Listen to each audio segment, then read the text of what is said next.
This series was made with the purpose of showing how America has come closer to its founding principle of equality. Now, without further ado, here is the Forgotten Fights for Rights. Okay, Congress. Me and Nathan Dane over here just created this document that sets up how territories can become states. It also bans slavery and forces natives to be considered humans in the Northwest Territory, but... Yeah, okay, sure. Hold on just a second. Did that Southern delegate just agree to something that bans slavery with no pushback? Yeah, he did. Isn't that a good thing, Rufus? No, Nathan. He's definitely planning something. Oh no, I'm supposed to be pro-slavery. Well, I already said yes. That would be embarrassing if I corrected myself. Wow, politicians, am I right? You're probably wondering, what's going on? Well, I'm here to tell you. The year is 1783. We just won the war with Britain. Now we have a lot of land. Don't worry, they'll become states later. Okay, but how exactly is that going to happen? Well, now it's 1787.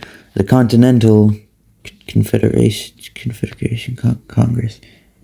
Specifically, probably Nathan Dane and Rufus King figure they should do something. So they wrote the Northwest Ordinance of 1787. Along with setting up territories, this document also established that newly gained land would be turned into new states rather than the alternative, which allowed people in these areas to get equal representation. Imagine how small the Senate would have been. To quote the document itself, there shall be neither slavery nor involuntary servitude in the said territory.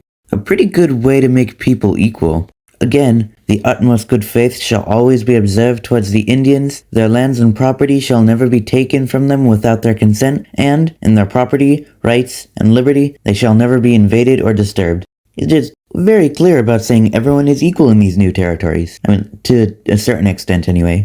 Let's see how that turned out. Oh. Hey, Massachusetts, I have an interesting proposition for you. What if we taught everyone equally, not just rich boys? This is outrageous!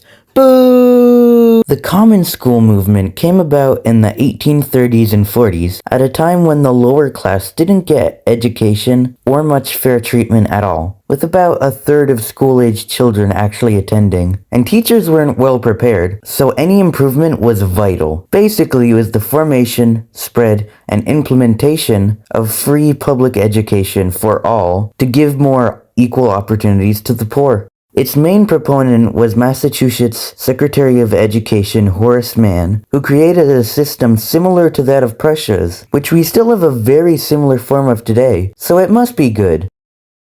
Common schools also oversaw a move away from corporal punishment, which does not help learn properly and can be used unequally against students a teacher doesn't like. Now, a lot of people claimed this was regressive for Catholics, since kids were taught Protestant hymns and read the King James Bible, but, and this pains the Catholic inside me, they were really only taught the moral teachings through these means, not indoctrinated into any sect. Not to mention that in order to read the Bible, you need to, know how to read.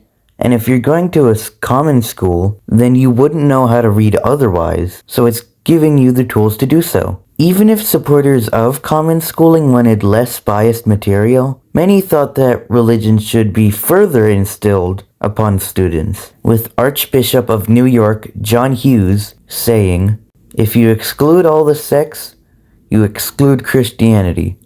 Take away the distinctive dogmas of the Catholics, the Baptists, the Methodists, the Presbyterians, and so on, you have nothing left but deism." Governor Dorr, the anti-Dorr army is at Dorr's door. I fear that Dorr's army cannot protect Dorr's door. Governor Dorr, what should we do about Dorr's door? Dorr? Whoa. Did Dorr just go out the door while the anti-Dorrs attacked Dorr's army behind Dorr's door? Dorr. That's right. We're talking about this conflict you've never heard of. In early America, states had property requirements for voting, and by the 1830s, most white men could not vote, and this system had fallen out of favor, including in Rhode Island. which hadn't updated its constitution since 1663, so people formed the Rhode Island Suffrage Association in order to make poor people more equal to the rich when voting. That would be like if our constitution had been in place in 1787. Wait a minute. Unable to gain any power in the General Assembly, the association created an independent constitution for Rhode Island and held their own elections for governor, allowing people who did not own land to vote, and elected Thomas Wilson Dorr, for whom the rebellion is named for, to be rival governor to the official one, Samuel Ward King. Dorr soon attempted to take the state arsenal by force, causing King to quickly quell the attempted rebellion, though it did still lead to an outcry for voting rights, leading to a new state constitution that gave people who didn't own land the ability to vote equally.